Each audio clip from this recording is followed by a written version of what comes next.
اعوذ باللہ من الشیطان الرجیم بسم اللہ الرحمن الرحیم الحمد للہ رب العالمین والصلاة والسلام علی رسولہ النبی الکریم۔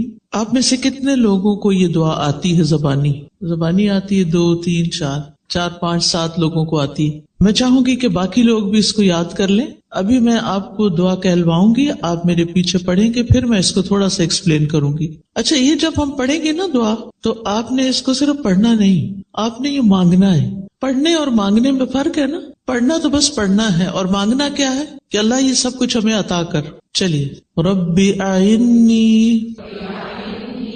سب نے آواز سے پڑھنا ہے، ٹھیک ہے؟ بول کے پڑھنا، دل میں نہیں پڑھنا، منہ سے پڑھنا ہے، کیونکہ دل میں پڑھنے سے سبق یاد نہیں ہوتا۔ رب اعینی ولا تعن علی وانصرنی ولا تنصر علی وامکر لی ولا تمکر علی واہدنی ویسر لی الہدی وانصرنی علی من بغی علی رب اجعلنی لک شکارا لک ذکارا لک رہابا لک مطواعا لک مخبتا الیک اواہا منیبا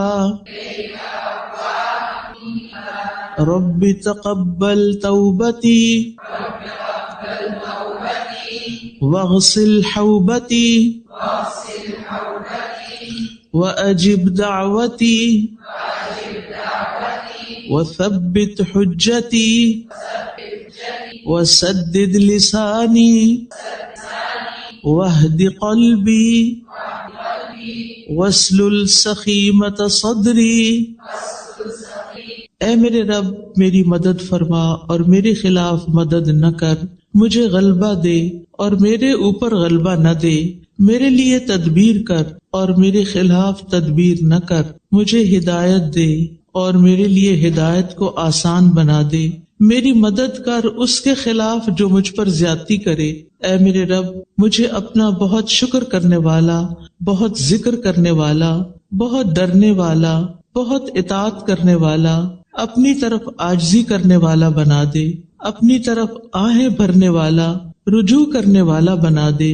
اے میرے رب، میری توبہ قبول کر اور میرے گناہ دھو ڈال، میری دعا قبول کر، میری دلیل کو ثابت رکھ، میری زبان سیدھی رکھ، میرے دل کو ہدایت دے اور میرے سینہ کے کینے کو نکال دے۔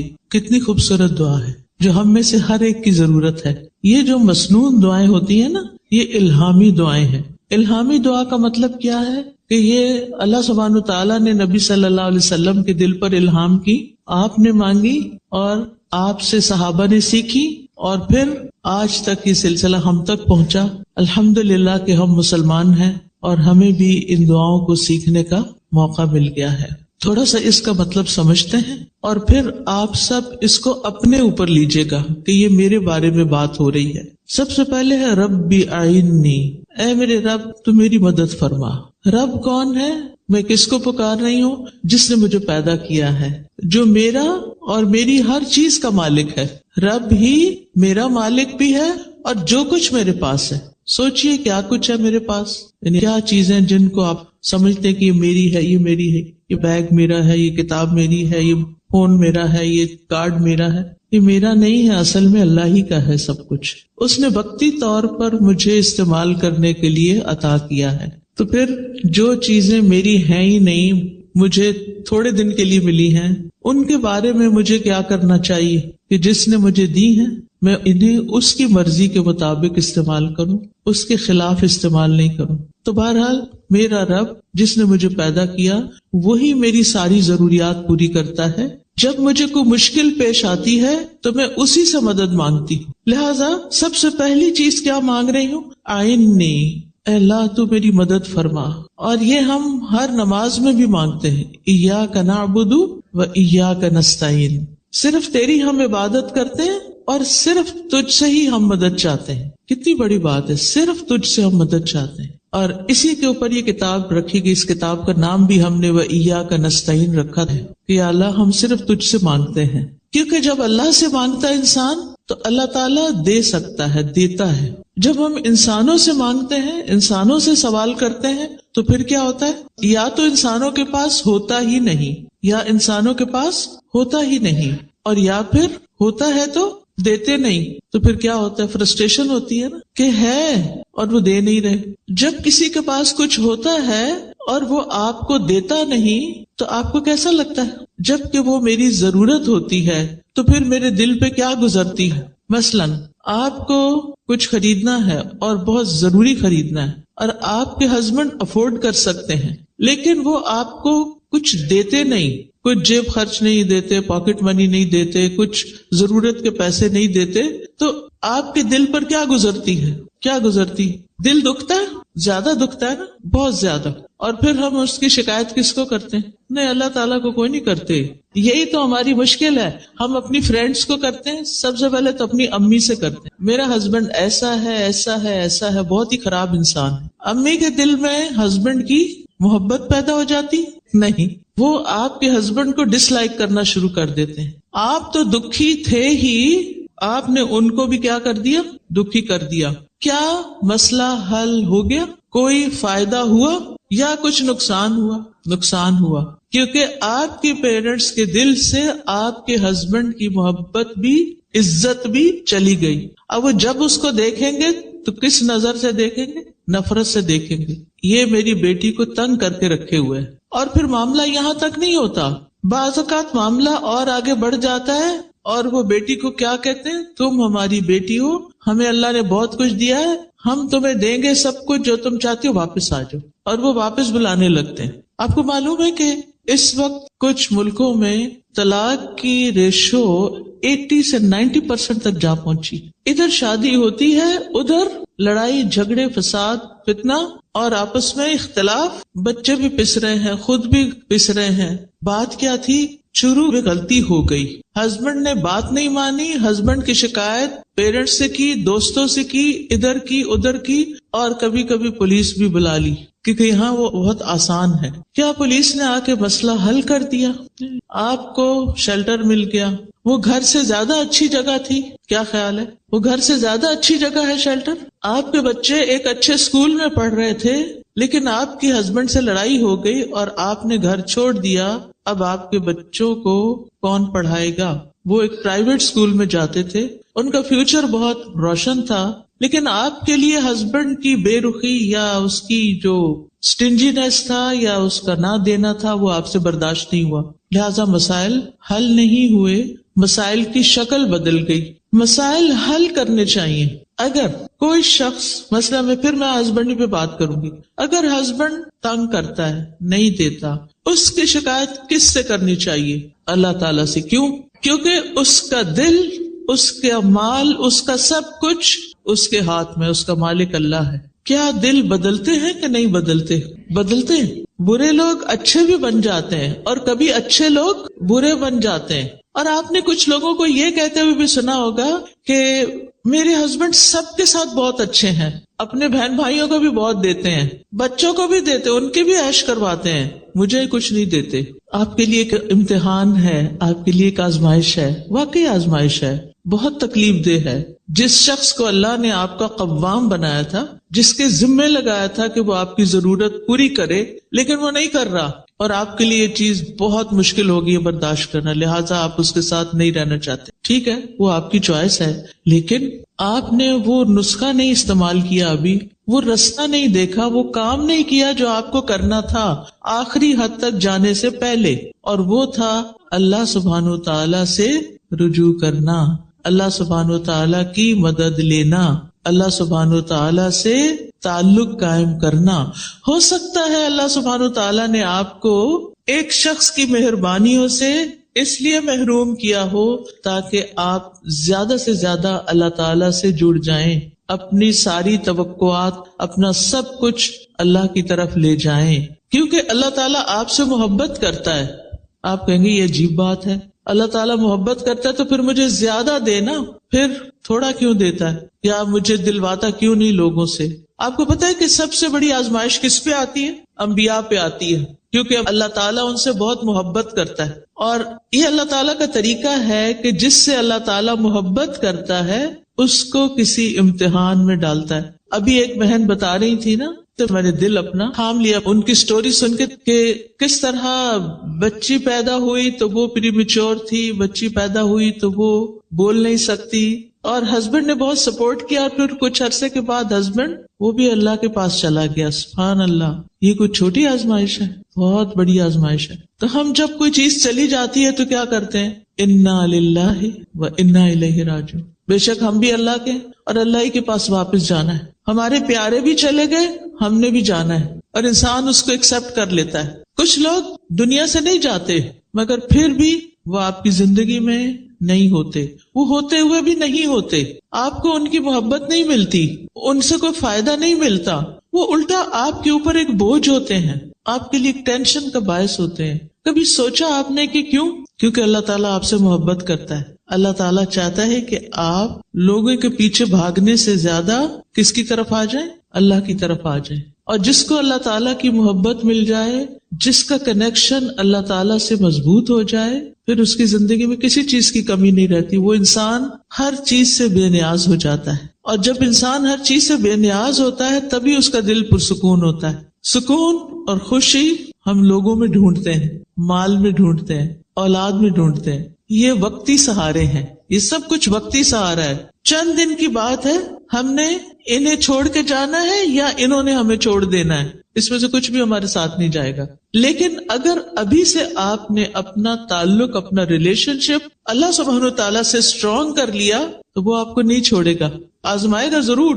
یہ یاد رکھیں، ہم سب چاہتے ہیں کہ اللہ تعالیٰ ہم سے محبت کرے، اور ہم سب چاہتے ہیں کہ ہم بھی اللہ تعالیٰ سے محبت کریں، اور یہ محبت بہت زیادہ ہو، لیکن اس محبت کی قیمت ہے، اور وہ ہے آزمائش، کہ جب محبت ہوگی تو پھر آزمائش آئے گی، اور جو شخص اس کو ایکسپٹ کر لے گا کہ یہ میرے فائدے میں ہے، اللہ تعالیٰ اس کے دل کو ہدایت دے دے گا، اس کی رہنمائی کر دے گا، اور جو ایکسپٹ نہیں کرے گا، اللہ سے ناراض ہوگا، اللہ تعالیٰ اس سے ناراض ہو جائے گا۔ جو مشکل وقت میں اللہ سے مدد مانگے گا، اللہ اس کی مدد کرے گا۔ جو اللہ سے راضی ہوگا، اللہ تعالیٰ اس سے راضی ہوگا۔ جو اللہ سے ناراض ہوگا، اللہ تعالیٰ اس سے ناراض ہوگا۔ اب یہ آپ کی چوائس ہے، آپ کیا چاہتے ہیں کہ وہ راضی ہو یا ناراض ہو؟ کیا چاہتے ہیں؟ راضی ہو، تو پھر ہمیں بھی کیا کرنا ہے؟ تقدیر کے فیصلوں پر راضی ہونا ہے، زندگی میں آنے والی مشکلات کو ایکسپٹ کرنا ہے، تکلیف دہ راستوں کو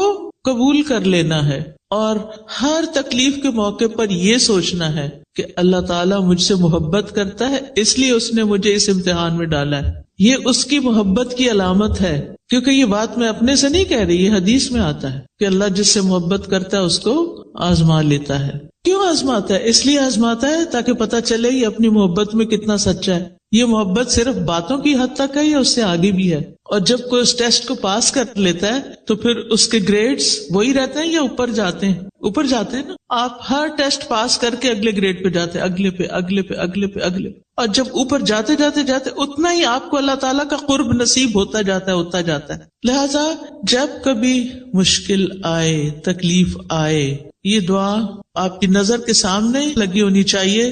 دل بوجھل ہے، آنکھیں آنسو بہا رہی ہیں، اٹھ کے جا کے کھڑے ہو جائیں وال کے پاس، پڑھنا شروع کر دیں، ربی آئینی، اے میرے رب تو میری مدد فرما، میں لونلی فیل کرتی ہوں، میں بے سہارا ہوں، میں تنہا فیل کرتی ہوں اپنے آپ کو، مجھے لگتا ہے میرا کوئی بھی نہیں، کوئی مجھے انڈرسٹینڈ نہیں کرتا، کوئی میری بات نہیں مانتا، میرے لیے سارے دروازے بند ہو گئے ہیں، مجھے کوئی راستہ نہیں ملتا، اللہ تو میری مدد فرما، ربی آئینی، اپنی اطاعت پر میری مدد فرما، مشکل وقت میں صبر پر میری مدد فرما، میرے فائنینشل میٹرز بہت مشکل میں آ گئے ہیں، مالی معاملات بہت تنگ ہو گئے ہیں، رزق تنگ ہو گیا ہے، اللہ میری مدد فرما، اللہ اچانک یہ مصیبت آ گئی ہے، ربی آئینی، میرے رب میری مدد فرما، میں تیری مدد کا محتاج ہوں۔ اور پھر ولا تعن علیہ، میرے خلاف، میرے مقابل کی، میرے مخالف کی مدد نہ کر۔ ہر انسان کو کسی نہ کسی مخالفت، دشمنی سے واسطہ پڑتا ہے، ہوتا ہے نا؟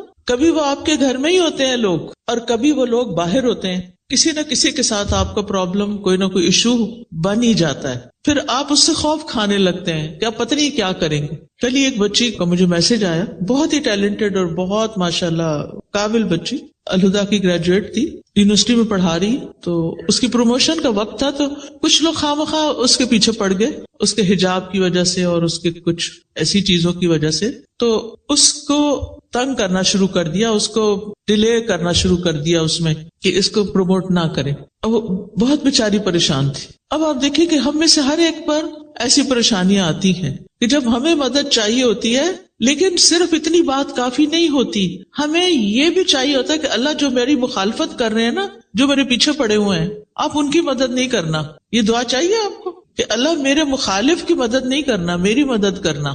ربی اعنی ولا تعن علیہ، جو مجھ پہ چڑھائی کر رہا ہے نا، جو مجھ پہ الزام تراشی کر رہا ہے، جو میرے ساتھ زیادتی کر رہا ہے، اللہ آپ اس کی مدد نہیں کریں. تو اس طرح ایک دعا کمپلیٹ ہو جاتی ہے اور آپ کانفیڈنٹ ہو جاتے ہیں اللہ تعالیٰ سنے گا اور میں اس مشکل سے باہر نکل جاؤں گی. وانصرنی، اور میری مدد کیجیے، ولا تنصر علیہ، اور میرے خلاف میرے مخالف کی مدد نہیں کیجیے.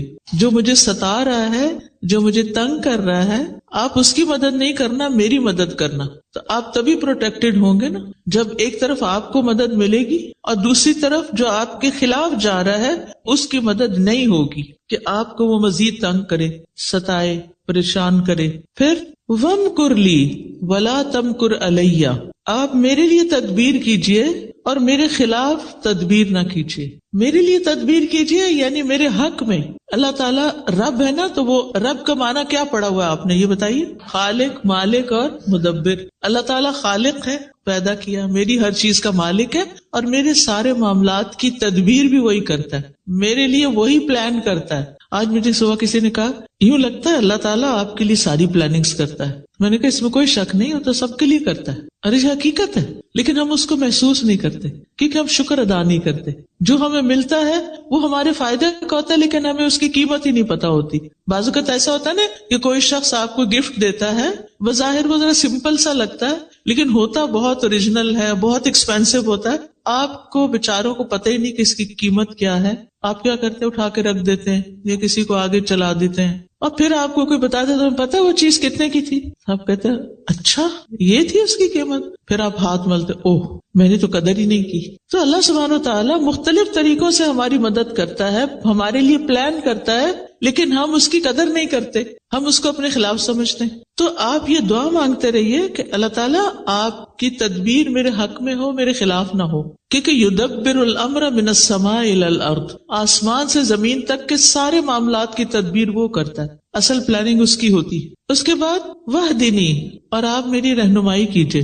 آپ کو کس کس چیز میں رہنمائی چاہیے ہوتی ہے؟ صرف دین کے معاملے میں؟ ہر معاملے میں. مثلا اس کورس میں آپ نے داخلہ لیا جس میں آپ نے گریجویٹ کیا، ہو سکتا ہے آپ کے وہم و گمان میں بھی نہ ہو، آپ کو خیال بھی نہ ہو، اور اچانک کہیں سے کسی نے بتا دیا اور آپ بس ایسے ہی چلے آئے اور پھر آپ کو اللہ کی کتاب کی سمجھ مل گئی. تو یہ کس نے گائیڈ کیا تھا؟ اللہ نے اصل میں کیا تھا، اور کسی کو بھیجا تھا آپ کی رہنمائی کے لیے کہ وہ آپ کو کنونس کر لے کہ یہ کر لو. لیکن ہم اس کو بلیسنگ نہیں سمجھتے کہ کسی نے مجھے بتایا، بلکہ بعض اوقات تو ہم اوفینڈ ہو جاتے ہیں. میرے اندر تمہیں کیا کمی نظر آتی ہے کہ تم مجھے کہتی ہو کہ کورس کر لو، قرآن پڑھ لو، تم بھی پڑھ لو، تم بھی پڑھ لو.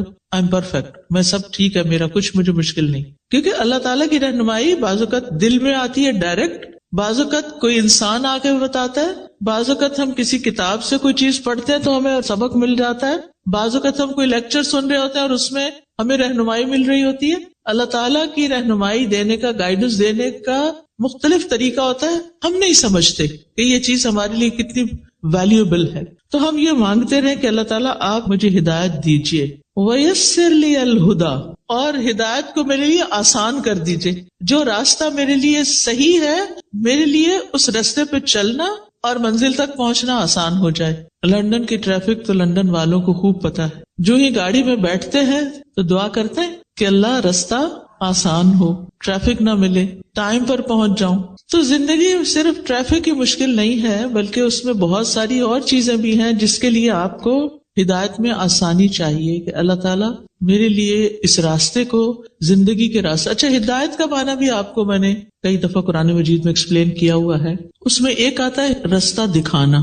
دوسرا ہے اس پر چلانا، اور تیسرا ہے منزل تک پہنچانا۔ تو اللہ سبحانہ تعالیٰ سے ہم دعا کرتے ہیں کہ یا اللہ جو چیز ہمارے حق میں بہتر ہے وہ ہمیں دکھا بھی دے، پھر اس کو لینے کے لیے چلا بھی دے، اور پھر ہم اس کو کمپلیشن تک لے کے جائیں، جیسے آپ لوگ آج لے کے بیٹھے ہوئے۔ یہ صرف اللہ کی توفیق سے ہوا ہے کہ آپ نے اپنے کورسز مکمل کر لیے، پورے قرآن کو پڑھ لیا یا جس حدیث کو پڑھ لیا، جو بھی آپ نے ارادہ کیا اللہ نے آپ کو یہاں تک پہنچا۔ یہ دراصل کیا تھی؟ اللہ کی دی ہوئی رہنمائی تھی، جو آسانی ہوئی آپ کے لیے، مشکلات کے باوجود آسانی ہو گئی۔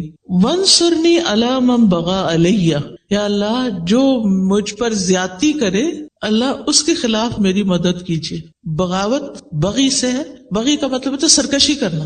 آج کل تو اور کون سرکشی کرے گا؟ اپنی اولاد ہی کافی ہے سرکشی کرنے کے لیے، ہے یا نہیں؟ کوئی جگہ ایسی نہیں جہاں میں گئی ہوں اللہ کے اذن سے اور مجھے یہ مسئلہ نہ بتایا گیا ہو کہ بچے بات نہیں مانتے، ٹین ایجرز بات نہیں مانتے، بڑے بچے ہاتھوں سے نکل گئے ہیں، بڑے ہوں یا چھوٹے ہوں۔ کل میرا پوتا مجھ سے ملنے کے لیے آیا تو میں اس کی سارا جائزہ لے رہی تھی، کرتا کیا ہے، اس چیز کو پکڑ، اس کو چھیڑ، جس چیز سے روکیں وہ پہلے یہ ہوتا تھا کہ وہ منع ہو جاتا تھا، اب ریزسٹ کرتا ہے کہ نہیں یہ چاہیے مجھے۔ اور اسی طرح پانی کا جگ رکھا ہوا تو اس نے پکڑا تو میں نے کہا میں لے لیتی ہوں اس سے، اتنے زور سے اس نے مجھ سے کھینچا کہ میرے ہاتھ سے چھوٹنے لگا تھا سب کچھ۔ تو میں نے کہا 1 سال چند مہینے کا بچے میں اتنی اللہ نے طاقت رکھی ہے، اور اس طرح اس کے اندر ریزسٹنس ہے، اللہ اس کو نیک بنائے اور ہدایت پر رکھے، اور یہ طاقت ہدایت پر استعمال ہو۔ ورنہ آپ دیکھیے کہ یہ بڑے بچوں کا مسئلہ نہیں ہے، جن ماؤں کے بچے چھوٹے ہیں وہ الگ مشکلات کا شکار ہیں، ان کے پیچھے بھاگ بھاگ کے، کیونکہ اولاد آزمائش ہے، اس کو ہمیں ایکسپٹ کر لینا چاہیے۔ اور کیا ہم اپنے والدین کے لیے آزمائش نہیں تھے؟ ہم بچوں کی تو شکایت کرتے، کبھی اپنا بھی سوچا ہم نے کہ ہم کیا کرتے تھے؟ ہم نے بھی خوب تنگ کیا ہوا ہے، اور یہ ہر دور میں چلتا ہے۔ اور یہ کہنا چھوڑ دیں کہ آج کے بچے ایسا کرتے ہیں اور آج کے بچے ویسا کرتے ہیں، ہر دور کے بچے ایسے ہی کرتے ہیں، الا ماشاء اللہ کہ جس کو اللہ تعالیٰ ماں باپ کے لیے آسانی کا ذریعہ بنا دے۔ بہرحال تو اب یہ جو دعا ہے یہ کسی بھی انسان کے لیے آپ پڑھ سکتے کہ اللہ جو میرے اوپر سرکشی کرتا ہے، جو میری بات نہیں سنتا، جو میرے ساتھ تعاون نہیں کرتا، یا اللہ اس کے خلاف آپ میری مدد کیجیے۔ رب اجعلنی لک شکارا، اے میرے رب مجھے اپنے لیے بہت زیادہ شکر گزار بنا دے۔ ایک ہوتا ہے شکر کرنے والا، ایک ہوتا ہے شکار۔ یہ شکار نہیں ہے بلکہ شکار ہے، شکر سے، یعنی ہر چیز پر شکر کرو۔ ایک شکر نعمت ملنے پر شکر ہوتا ہے، ایک ہوتا ہے مصیبت ٹلنے پہ شکر ہوتا ہے، شکر ہے یہ مصیبت ٹل گئی، ٹھیک ہے، اور ایک ہے مصیبت آنے پہ شکر۔ سبحان اللہ، وہ کیسا، وہ کون کرتا ہے؟ یہ ہے اصل شکر گزار، جو تکلیف پر بھی شکر کرتے ہیں۔ کیا سوچ کے شکر کرتے ہیں؟ کیا سوچ کے؟ اس سے بڑی مصیبت بھی آ سکتی تھی۔ کئی دفعہ ایسے ہوتا ہے کہ جو مشکلات آتی ہیں نا وہ ہمیں سیدھا کر کے رکھ دیتی ہیں، مشکلات آتی ہیں ہمیں میچور کرتی ہیں، مشکلات ہمیں میچور کرتی ہیں، ہمیں بہت کچھ سکھاتی ہیں۔ ہارڈ وے لرننگ ہوتی ہے، ایک ہوتی ہے کتاب سے پڑھ کے سیکھ لیا، استاد سے سیکھ لیا، کسی چیز کو آبزرو کر کے سیکھ لیا، اور ایک ہوتا ہے مشکل میں پڑھ کے ہی سیکھا۔ کچھ باتیں ہمیں صرف مشکل میں پڑھنے سے سمجھ آتی ہیں، ویسے نہیں آتی، ہم نہیں سیدھے ہوتے جب تک ہم مشکل میں نہ پڑھیں۔ ہم نے دیکھا ہوگا کہ ہم منمانی غذائیں کھاتے رہتے ہیں، مزے کی، پھر کیا ہوتا ہے؟ اس کے نتیجے بیمار ہوتے ہیں۔ پھر اس کا علاج کیا ہوتا ہے؟ صرف سرجریز اور دوائیں اور وہ چیزیں نہیں ہوتی، حکمت میں تو پرہیز علاج سے بہتر ہوتا ہے۔ پھر وہ چیزیں چھڑائی جاتی ہیں، تمہارے لیے یہ چیز الرجی پیدا کر رہی ہے، اس کو چھوڑ دو، پھر ہم اس کو چھوڑتے ہیں، پھر اس کے بعد الحمدللہ کچھ جان سکون میں آتی ہے۔ تو ایک قدرتی سی بات ہے کہ تکلیفوں میں بھی خیر ہے، اور بندہ مومن جب اس پہ کوئی چیز ناپسندیدہ گزرتی ہے تو وہ کہتا ہے اس میں بھی خیر ہے، اس سے بھی کچھ خیر ہی نکلے گی۔ اور کئی دفعہ ایسا نہیں ہوتا کہ پچھلے دنوں ایک جہاز کریش ہوا تھا، آپ نے بھی سنا ہوگا، وہ پوری دنیا میں خبر عام ہوئی تھی، UK کی طرف ہی آ رہا تھا، تو اس میں ایک خاتون تھی، شاید وہ لیٹ ہو گئی تھی اور وہ اس جہاز پر سوار نہیں ہو سکی۔ اگر ہم کبھی بھی فلائٹ پر نہ بورڈ کر سکے تو کیا ہوتا ہے اس وقت؟ ہم سمجھتے ہیں کہ دنیا لٹ گئی، بس سب تو پیچھے ہی رہ گئے، لیکن کبھی ایسا بھی تو ہو سکتا ہے نا کہ اسی میں ہی خیر ہو کہ آپ کسی مصیبت سے بچیں۔ کبھی ہمارے کہیں پہنچنے میں خیر ہوتی ہے اور کبھی ہمارے وہاں نہ پہنچنے میں خیر ہوتی ہے. کبھی ہم اتنی دعا کرتے ہیں اللہ حج پہ لے جا، حج پہ لے جا، لیکن ہر طریقہ اختیار کرتے نہیں جا سکتے، کوئی خیر ہوگی نا. اور کبھی ہم سوچتے بھی نہیں اور اللہ تعالیٰ ہمیں پتہ نہیں کہاں سے کہاں پہنچا دیتا ہے، اس میں بھی خیر ہے. تو آپ زندگی میں اگر ہر حال میں شکر کرنے والے ہیں نا تو آپ خوشحال انسان ہیں، پرسکون انسان ہیں. اور یہ سبق سیکھنا انتہائی ضروری ہے اور اس کے لیے مدد مانگنا ضروری ہے. رب اجعلنی لک شکارا لک ذکارا، اپنا بہت زیادہ ذکر کرنے والا بنا، دل میں بھی ذکر ہو، زبان پہ بھی ہو، اور باتوں میں بھی اور عمل میں بھی. لک رہابا، اپنے سے بہت زیادہ ڈرنے والا بنا، کیونکہ انسان اللہ تعالی کی اطاعت کر نہیں سکتا جب تک اللہ سے ڈرتا نہیں. بنی اسرائیل کو اللہ سبحانہ وتعالیٰ نے قرآن مجید میں فرمایا ہے یا بنی اسرائیل اذکروا نعمتی التی انعمت علیکم وَأَوْفُوا بِعَهْدِي أُوفِ بِعَهْدِكُمْ وَإِيَّايَ فَارْهَبُونَ. اسی سے لفظ راہب ہے، راہب ہوتے نا، تو اللہ ہمارے اندر رہبت پیدا کر دے، اپنا خوف پیدا کر دے. لَكَ مِطْوَعًا، اپنا بہت اطاعت گزار بنا دے. لَكَ مُخْبِتًا، اپنے لیے بہت عاجزی کرنے والا بنا دے. اخبات ہوتا ہے عاجزی اختیار کرنا، اللہ میں آپ کے آگے جھکی رہوں، آپ کے سامنے سرکشی نہ کروں. لَكَ مِطْوَعًا لَكَ مُخْبِتًا، اس کے بعد إِلَيْكَ أَوَّاهًا مُنِيبًا، تیری طرف بہت آہیں بھرنے والا، رجوع کرنے والا بنا دے.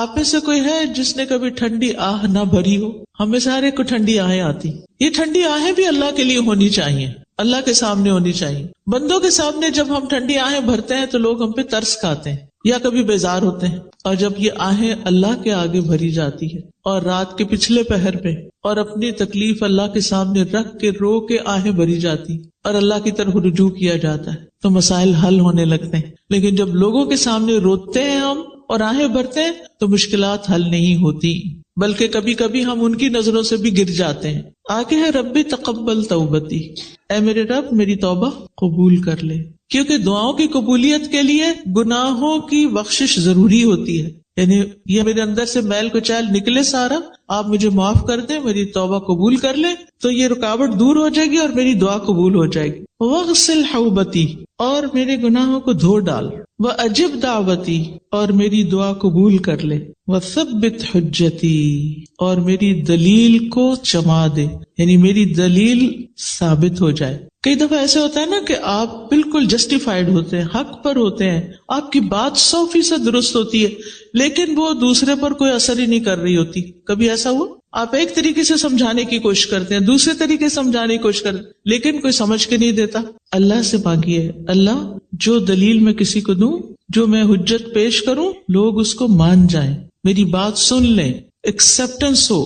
وسدد لسانی، اور میری زبان کو درست کر دے، یعنی میری زبان جو بات کہے وہ کیسی کہے، بالکل درست. وسدد لسانی، کیونکہ آپ دیکھیے جب انسان بات صحیح نہیں کرتا نا، قرآن مجید میں اللہ تعالیٰ کا حکم ہے نا، یا ایھا الذین آمنوا اتقوا اللہ وقولوا قولا سدیدا، اے لوگوں جو ایمان لائے ہو اللہ کا تقوی اختیار کرو اور درست بات کہو. جو اللہ سے ڈرتا ہے وہ صحیح بات کرتا ہے. اچھا کچھ لوگوں کی عادت ہوتی ہے باتوں کو گھما پھرا کے کرتے ہیں، آپ کو سمجھ نہیں آتی یہ کیا کہنا چاہتے ہیں. آپ کو کبھی پریشانی ہوئی ایسے لوگوں سے معاملہ کر کے؟ یعنی بات کچھ ہوتی ہے اور آپ کو پتہ نہیں کہاں لے جاتے ہیں، پھر وہاں سے گھما کے پھر واپس لاتے ہیں.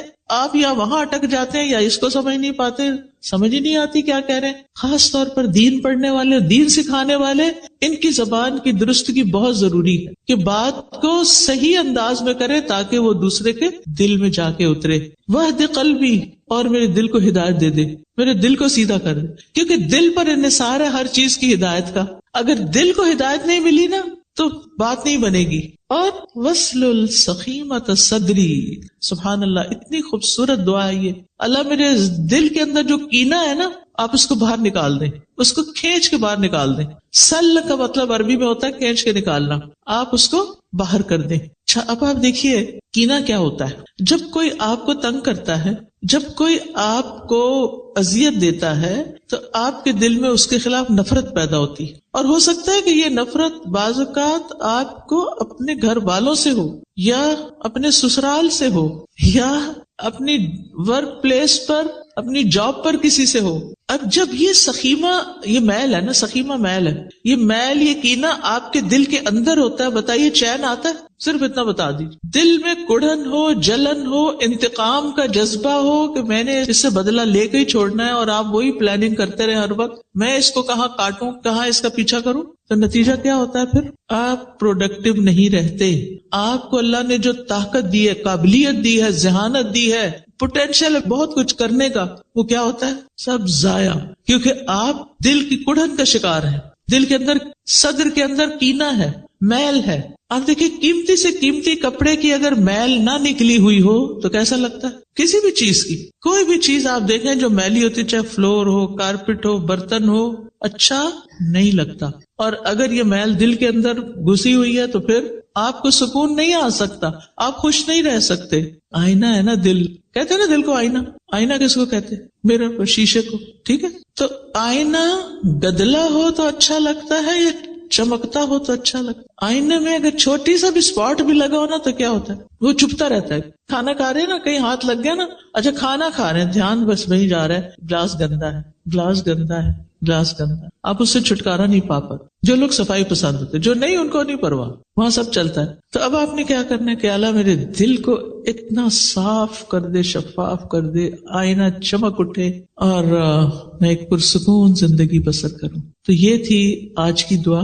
یہ چند مثالیں میں نے آپ کو دی ہیں، لیکن باقی آپ اپنی زندگی کو اس سے ریلیٹ کریں کہ کہاں کون سی چیز آپ کی ضرورت ہے. کوئی بھی مسئلہ پیش آیا ہے، آپ دکھی ہیں، غمگین ہیں، پریشان ہیں، دعا نہیں یاد، اسی لیے کارڈ ساتھ دیا ہے، نہیں یاد، یاد کر لیں. نہیں یاد ہوتی، حافظہ کمزور ہے، کہیں سجا لیں. آپ دیکھیں وہ چھوٹے چھوٹے فریم ملتے ہیں نا، اسی لیے اس کو خوبصورت کارڈ پہ چھاپا گیا ہے تاکہ آپ کیا کریں، ڈیکوریشن پیس بنا کے رکھ لیں. بیڈ سائڈ ٹیبل پہ لگا دیں، جہاں آپ بیٹھتے ہیں اسٹڈی ٹیبل پہ لگا لیں، کہیں بھی، تاکہ آپ اس کو مانگتے رہیں. وَلَمْ أَكُمْ بِدُعَائِكَ رَبِّ شَقِيًّا، اے میرے رب تجھ سے دعا مانگ کر تو میں کبھی بھی نامراد ہوا ہی نہیں. سب کچھ مل جاتا ہے. تو یہ کچھ اور بھی دعاؤں کی کتابیں ہیں، جیسے یہ وَإِيَّاكَ نَسْتَعِينُ ہے، پھر اسی طرح یہ قرآنی اور مسنون دعائیں ہیں، اور تسبیحات کی فضیلت ہے.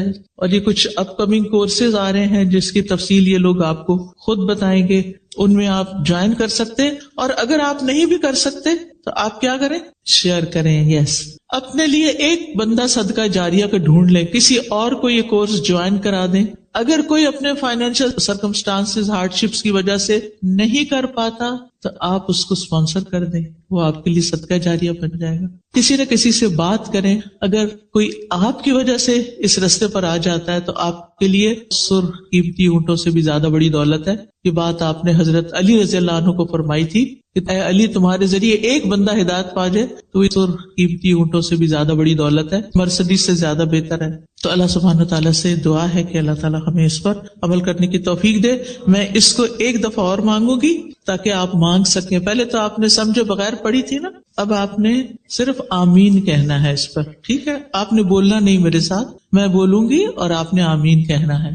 رب اعنی ولا تعن علی وانصرنی ولا تنصر علی وامکر لی ولا تمکر علی واہدنی ویسر لی الہدی وانصرنی علی من بغى علی رب اجعلنی لک شکارا لک ذکارا لک رہابا لک مطوعا لک مخبتا الیک اواہا منیبا رب تقبل توبتی واغسل حوبتی واجب دعوتی وثبت حجتی وسدد لسانی واہد قلبی واسلل سخیمۃ صدری.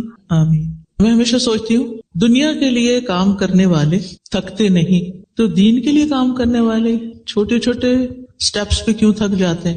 مجھے یاد ہے کہ میں جب گلاسکو یونیورسٹی میں پی ایچ ڈی کر رہی تھی تو ہماری یونیورسٹی ہل پر تھی، گھر سے واک کر کے جاتے تھے، کبھی گاڑی پہ نہیں گئے، کبھی بس پہ نہیں گئے، تو آدھے گھنٹے 20 منٹ کی شاید واک ہوتی تھی تو اوپر جانا ہوتا تھا. اور میں سوچتی تھی کہ میں ایک مسلمان، میں پورے حجاب میں ہوں، اگر میں سستی والی چال چل رہی ہوں تو میرا اسلام کیسا نظر آئے گا؟ سست. اسلام کا نام بدنام ہوگا. مجھے ان سے بھی آگے جانا ہے. تو میں انتہائی تیز واک کر کے جاتی تھی. پھر یہ تھا کہ اس وقت تیمیہ پیدا ہونے والی تھی, میں پریگننٹ ہو گئی.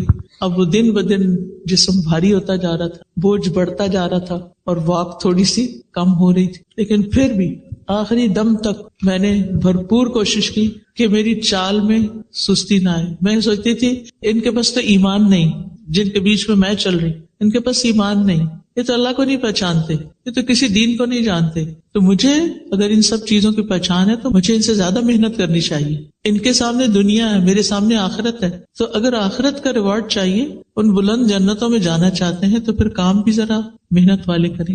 میرا ایک سوال ہے, ایک اچھے اسٹوڈنٹ کی کیا پہچان ہے, اور ایک اسٹوڈنٹ سے ایک اچھے استاد کی جرنی میں ایک اچھا استاد کیسے بننا ہے؟ شکریہ. دیکھیے کہ دونوں کے لیے ایک مختصر سی بات کروں گی. اسٹوڈنٹ کو بھی یہ سوچنا چاہیے کہ میں کیوں اس راستے پہ چلا ہوں, استاد کو بھی سوچنا چاہیے کہ میں کیوں استاد بن بیٹھا ہوں. اگر اس کیوں کا جواب ان کو مل گیا نا, تو بہت اچھے اسٹوڈنٹ اور استاد ہو سکتے ہیں. اگر مقصد واضح ہو, نیت درست ہو, رستہ معلوم ہو, تو پھر طریقہ بھی سیکھنا چاہیے کہ اس کام کو آسان طریقے سے کیسے کرنا ہے. میرے اس پر لیکچرز ہیں, مثالی طالب علم مثالی استاد. اگر وہ پڑھ لیے جائیں تو انشاءاللہ اس سے بھی کافی ہیلپ ہوگی. جزاکم اللہ خیراً آپ کے پیشنس کا. سبحانک اللہم و بحمدک, اشہد ان لا الہ الا انت, استغفرک و اتوب الیک. السلام علیکم و رحمۃ اللہ وبرکاتہ.